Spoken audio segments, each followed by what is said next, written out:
dear guests, distinguished ladies and gentlemen of the press. We are very happy to welcome the Secretary of State of the United States of America here in Tallinn, in Estonia, in Stenbock House. The Prime Minister of Estonia, Kaja Kallas, and the Secretary of State of the United States of America, Antony Blinken, will deliver statements and take 2 questions. The press conference is held in English with simultaneous translation into Estonian. First, Prime Minister Kaja Kallas, please.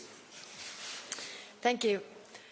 Dear Secretary Blinken, members of the press, it is my great pleasure to welcome you here in Tallinn.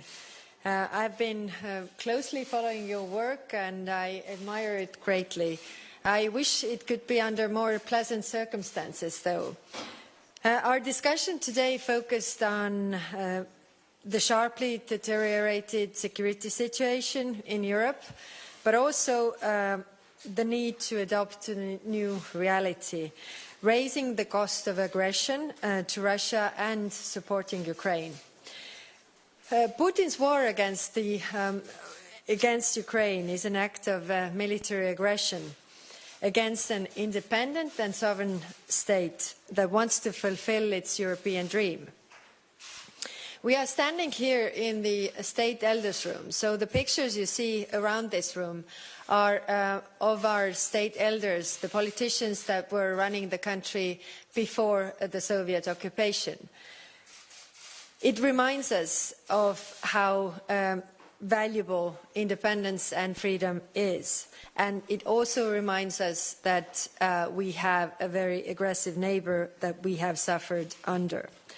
The Kremlin's war tactic is to terrorize civilians and put them to the front line of this war. This is brutal and heartbreaking.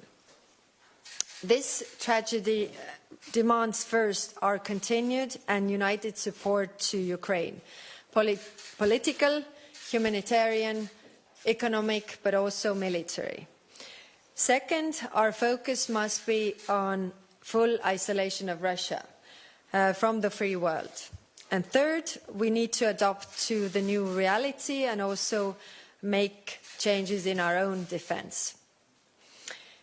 Ukraine fights bravely for its homeland. What it needs urgently now is our military help. And here the American commitment and help have been and are continuous to be crucial. Estonia, together with the United States, was one of the first to give military support, even before the actual military attack happened on 24th of February. We should stop the military machine of the aggressor. The democratic world has stepped up against the war with speed, strength and determination. Our unity and action will help to tame the aggressor. But we need to be prepared for the worst, that the worst is still to come. Hence, Putin's violence must be in correlation with the further sanctions and also isolation decisions. First, we need to finalize and fully disclose SWIFT for Russia and Belarus. Second, we have to restrict also cryptocurrencies. This is equally important to close the loopholes. We have also closed our airspace, but we need to take a step forward and also close the seaports for Russian vessels. And we will keep finding new tools in our toolbox until Putin's war machine has been paralyzed. We are in this for the long haul. We see already tremendous policy shifts vis-à-vis Russia across the European Union. What we need next is also to have a strategic patience to keep these decisions in place. Russia expects us to, make a step back soon, as Dmitry Medvedev explained to Putin in a recent public meeting of the Russian Security Council, and I quote, "Sooner or later they will get tired of their own initiative. They will come to ask us about returning to discussions and negotiations regarding all the matters of strategic security." End of quote. So we will prove them wrong. They will come to test us, and yes, we will have to resist. The new security situation also demands rapid changes to European, including Estonian defence. Estonia has long spent over 2% of our GDP on defence, and we continue to call others to do the same. In January, my government made a decision to raise it even more. This means that in 2023, our increased defence budget will be 2.44% of our GDP. NATO needs to adopt quickly as well. Decisions we have to make in the coming weeks and months need to include an upgraded strategy for defence in our region. This means permanently strengthening our defence in air, on land and at sea. I would like to thank the US for your presence and for your quick decisions that led to increased footprint in the Baltic countries. We have to keep on working together for the long-term decisions.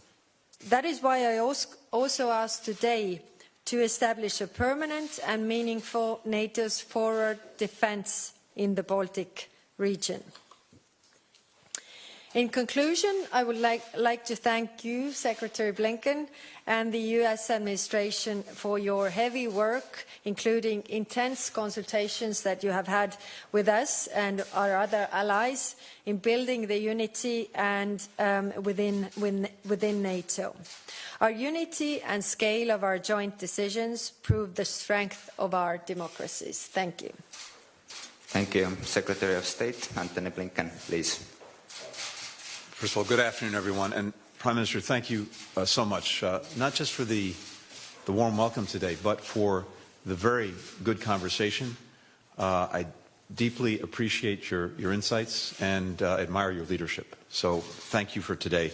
And it was very good as well to be with my friend, the Foreign Minister, and I want to send best wishes, of course, to the President as well.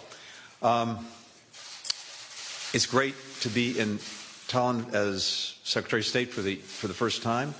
It's meaningful to be here, in particular, on this 100th anniversary year of our diplomatic relations. But as the Prime Minister said, I also wish it were under different circumstances.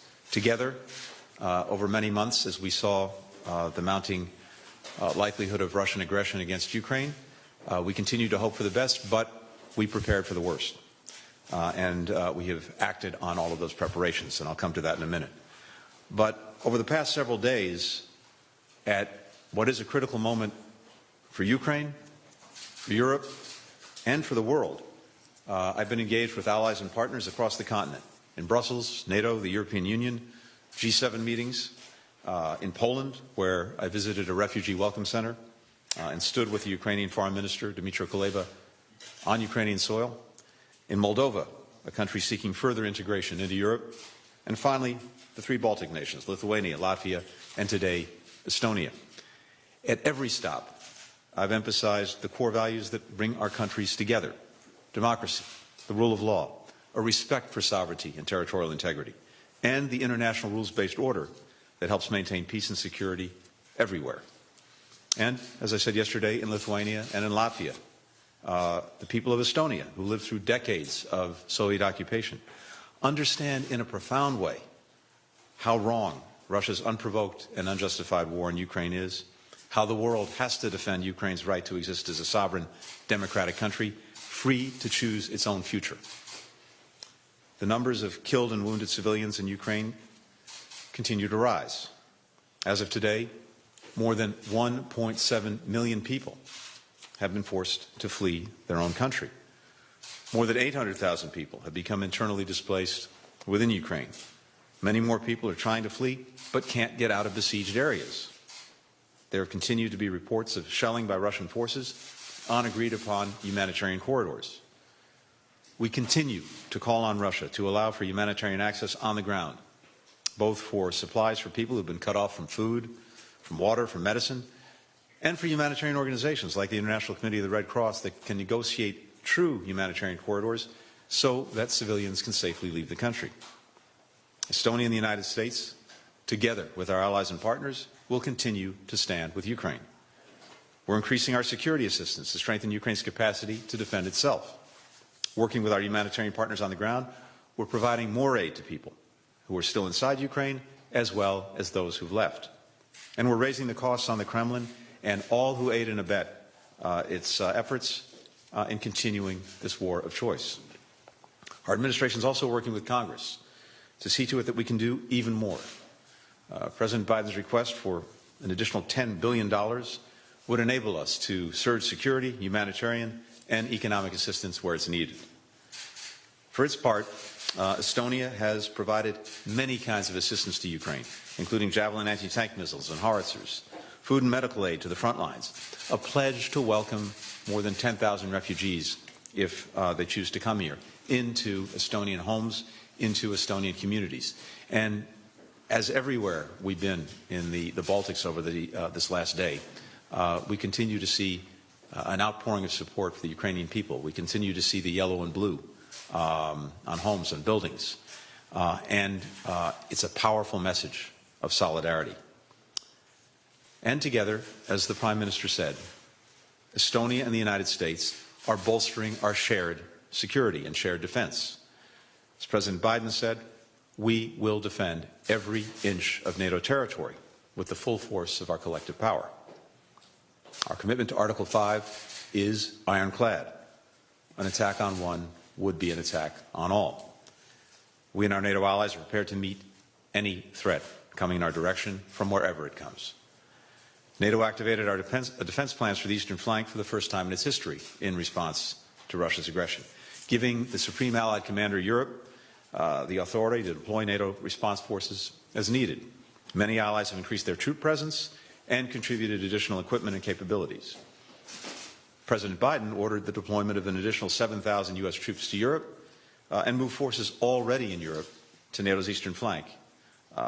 We deployed F-35 strike fighter jets to the region. We're augmenting NATO's enhanced air policing mission.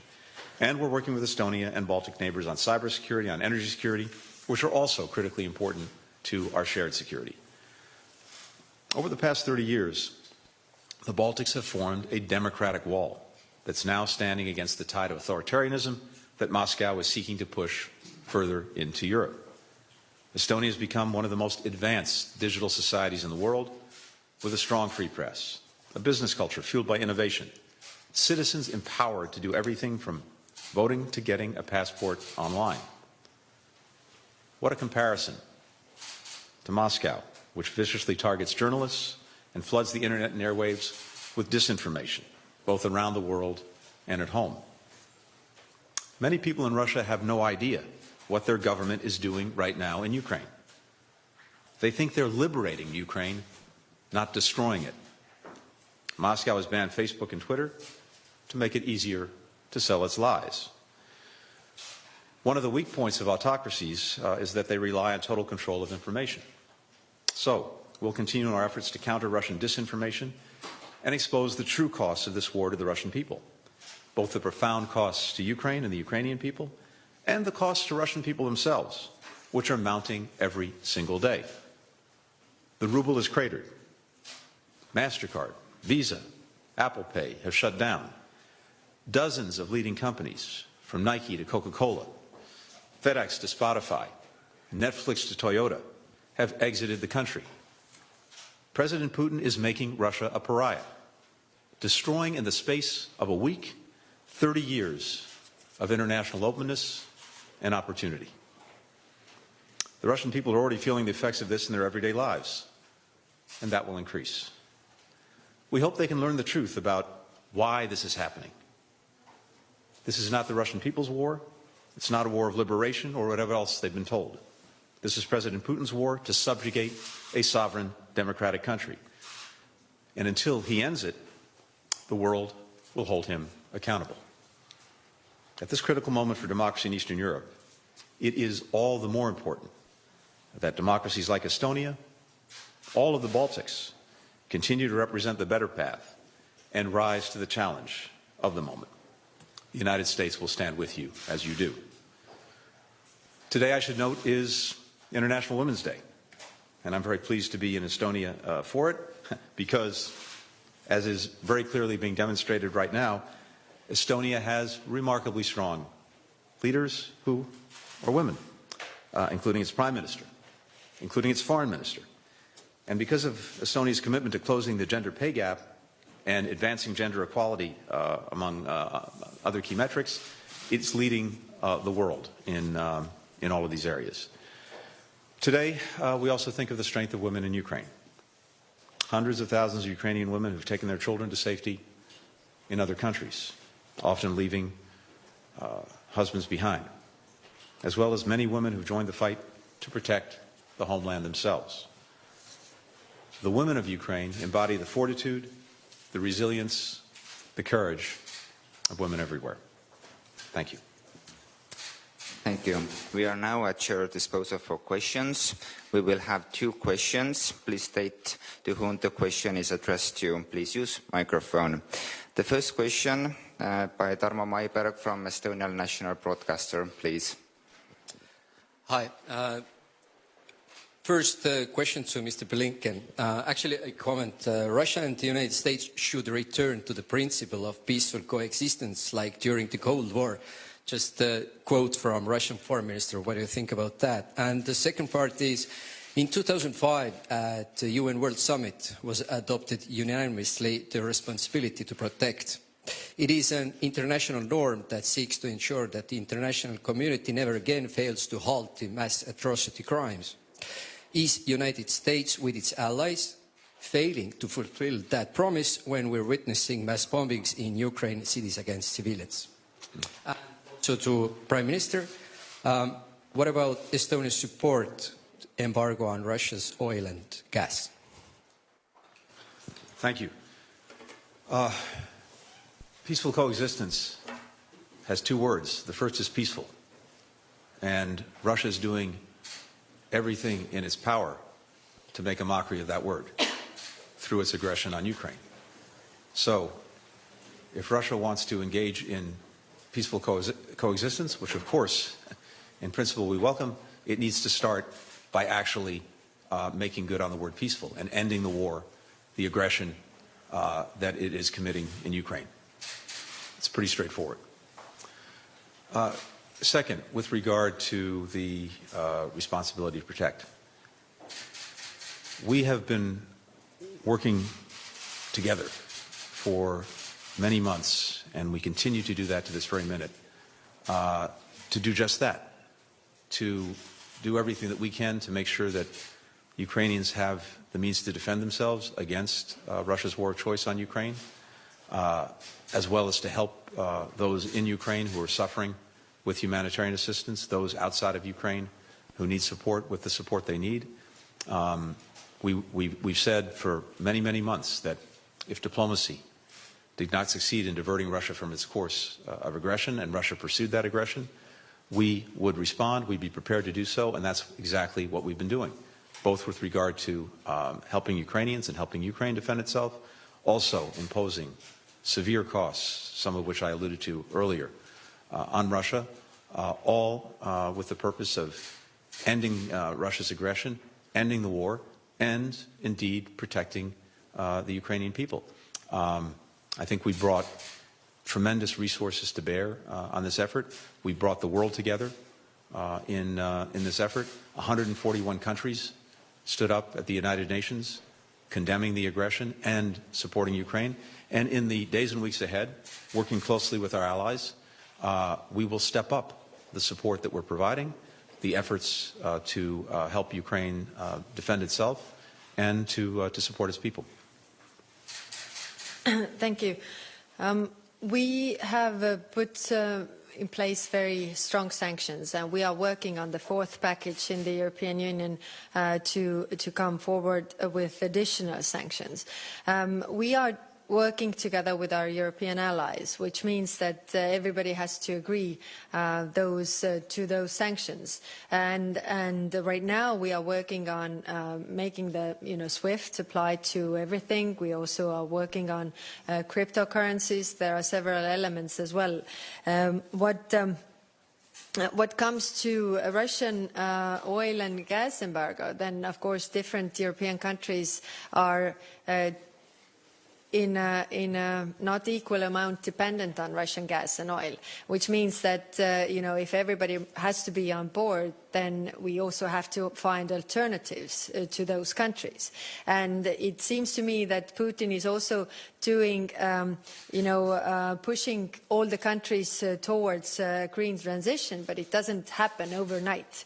And therefore, we will have discussions over this gas and oil embargo, but we also understand that we have to have alternative energy sources. So everybody has to be on board. Otherwise, the societies of different countries will be hurt more than necessary. Thank you. Second question by Rich Edson from Fox News. Thank you. Madam Prime Minister, Mr. Secretary, sorry I'm not a little bit taller. But Prime Minister, you mentioned you would discuss how you can enhance your permanent defense posture. What specifically do Estonia and the eastern flank need? Is it more troops, tanks, equipment, air defenses, and on what scale?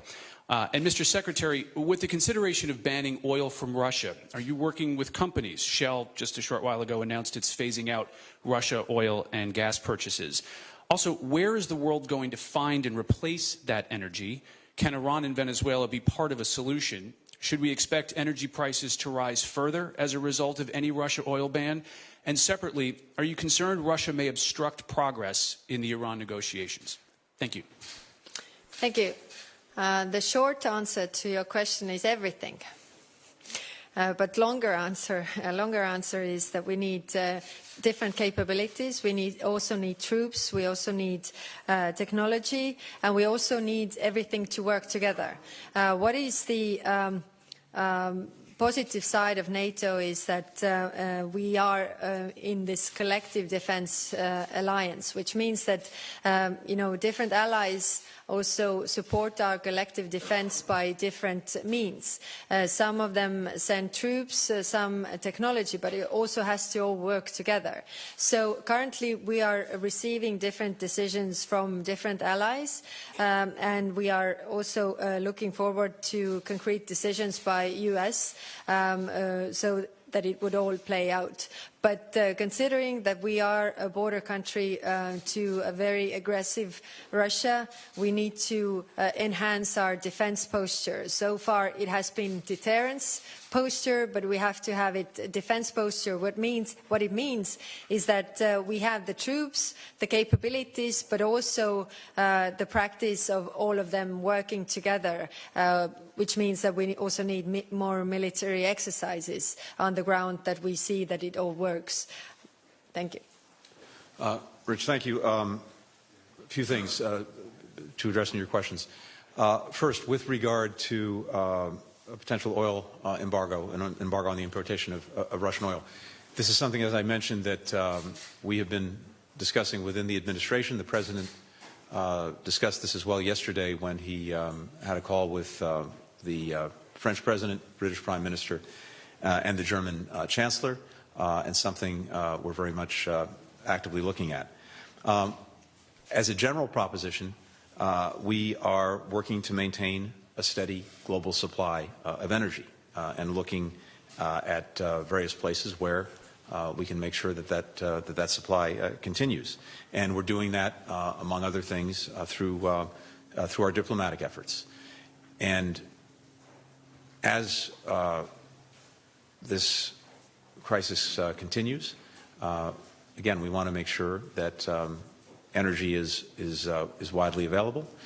At the same time, as the Prime Minister said, there is, I think, a significant not only opportunity but imperative in this moment to finally move off of, for many countries in Europe, a dependence on Russian energy because Russia uses it as a weapon.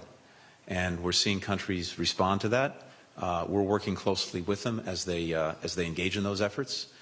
It will take, as the Prime Minister said, some time to do that, but if you'll forgive the bad pun, there is real energy in this effort. And so all of these things come together, ensuring that there is a steady global supply of energy in the moment, ensuring that we're working together on finding ways to diversify supply, and also doing this in a way that's consistent with the agenda that we share, dealing with climate change. I think this only underscores the imperative of moving ahead as quickly as possible with renewable energy supply and sources. So we're working on bringing all of these things together, and with our diplomacy as well, making sure that energy supplies remain abundant, coming from different places around the world. With regard to the JCPOA, the Iran nuclear deal, we continue to work to see if we can come back to mutual compliance with Iran on the deal. Russia continues to be engaged in those efforts, and it has its own interests in ensuring that Iran is not able to acquire a nuclear weapon. Thank you. Thank you. Unfortunately, this is the all time we had. Thank you, everyone.